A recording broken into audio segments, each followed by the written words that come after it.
নমস্কার বন্ধুরা, আশা করি আপনারা ভালো আছেন এবং সুস্থ আছেন। আমি অনেক দিন পর আবার গল্প বলার জন্য চলে এসেছি।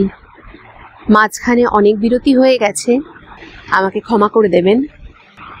চলুন আজকে আমরা একটা নতুন গল্প শুনি। গল্পের নাম রহস্যময় ফ্ল্যাট বাড়ি। লেখিকা অর্জিতা চক্রবর্তী। কলকাতার এক পুরনো বহুতল ফ্ল্যাটে আমি ভাড়া থাকতাম।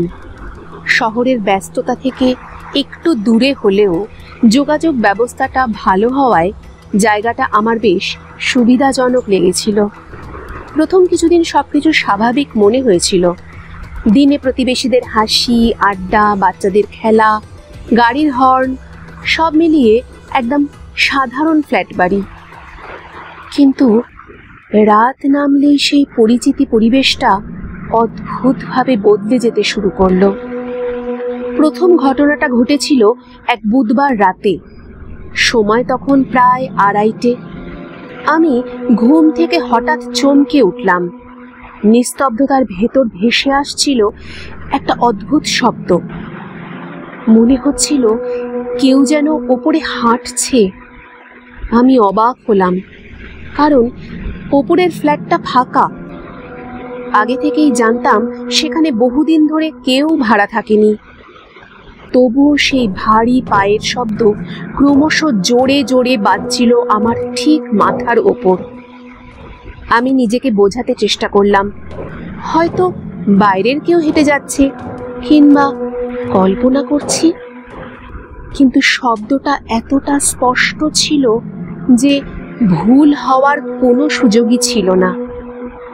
কিছুক্ষণের মধ্যেই হঠাৎই শব্দটা থেমে গেল। চারপাশে আবার গভীর নিস্তব্ধতা। পরদিন সকালে ব্যাপারটা মনে হলেও গুরুত্ব দিলাম না। কিন্তু সেই রাত থেকেই অদ্ভুত সব ঘটনা ঘটতে শুরু করলো। লাইট হঠাৎ টিমটিম করতে শুরু করলো, কখনো উজ্জ্বল, কখনো একেবারে নিভে যাওয়ার মতো।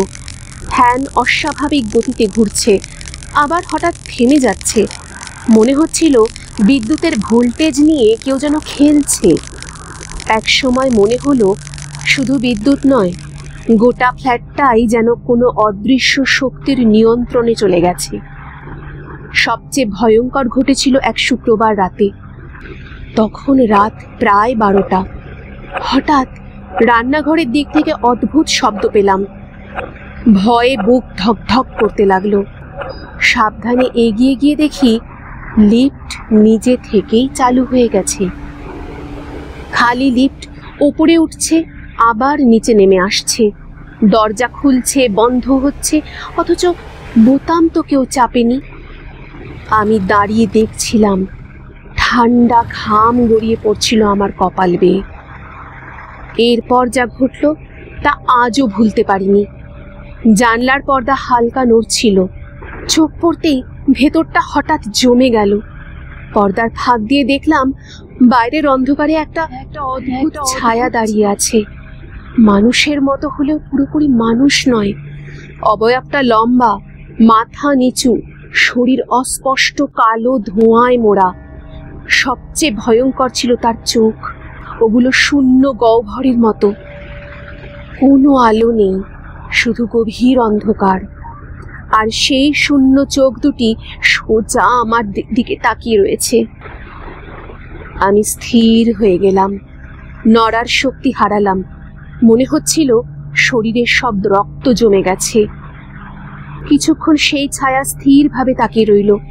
তারপর হঠাৎ হাওয়ার ঝাপটায় পর্দা পুরো নড়ে উঠল।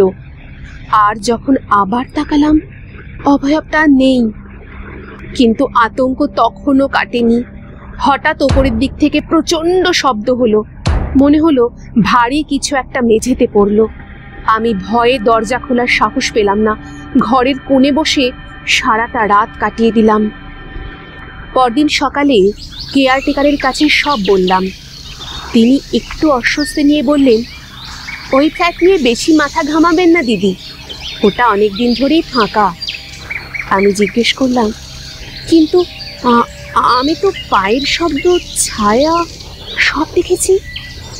তিনি চুপ করে গেলেন। তার চোখে অদ্ভুত ভয় দেখেছিলাম। সন্ধ্যায় সাহস করে ওপরের ফ্ল্যাটটায় গেলাম। দরজা খোলার সঙ্গে সঙ্গে ভেতরটা ফাঁকা পেলাম। মেঝেতে পুরনো ধুলোর স্তর, ভাঙা জানলা দিয়ে আলো ঢুকছে, আসবাবপত্র পর্যন্ত নেই। আমি অবাক হয়ে দাঁড়িয়ে রইলাম। তখন কেয়ারটেকার নিজে এসে বললেন, ধীরে ধীরে বললেন, আপনি জানেন না, 10 বছর আগে ওই ফ্ল্যাটে এক পরিবার থাকতো, বাবা, মা আর ছোট মেয়ে। এক রাতে হঠাৎই সবাই অদ্ভুতভাবে মারা যায়। কেউ বলে বিষক্রিয়া, কেউ বলে আত্মহত্যা, কিন্তু প্রকৃত কারণ আজও কেউ জানে না। তারপর থেকেই ওই ফ্ল্যাট খালি। যারা ভাড়া নিতে এসেছিল কয়েকদিনের মধ্যেই পালিয়ে গেছে। তারপর তিনি কেমন ভয়ে ফিসফিস করে যোগ করলেন, অনেকেই বলে ওই পরিবারের আত্মা এখনো এখানে ঘোরাফেরা করে। রাতে পায়ের শব্দ, হঠাৎ ভোল্টেজ ওঠানামা, জানলার ধারে ছায়া, সবই ওদের উপস্থিতির চিহ্ন। আমি আর কোনো কথা বলতে পারলাম না। বুকের ভেতর হাড় কাঁপানো ঠান্ডা অনুভূতি হচ্ছিল।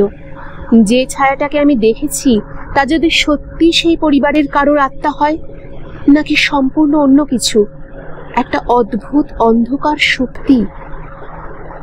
সেই রাতের পর থেকে আমি আর ওই জানলার দিকে তাকাইনি। লিফটের শব্দ শুনলেই বুক ধড়ফড় করতে থাকে।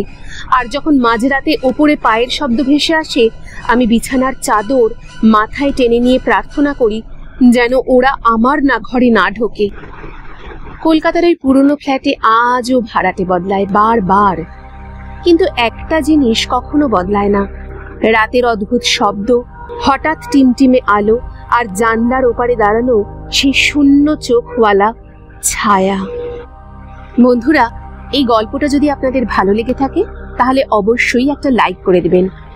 আর আপনি যদি নতুন হন তাহলে অবশ্যই এমন গল্প শোনার জন্য আমার চ্যানেলে একটি সাবস্ক্রাইব করে দেবেন। ধন্যবাদ। সবাই ভালো থাকবেন, সুস্থ থাকবেন।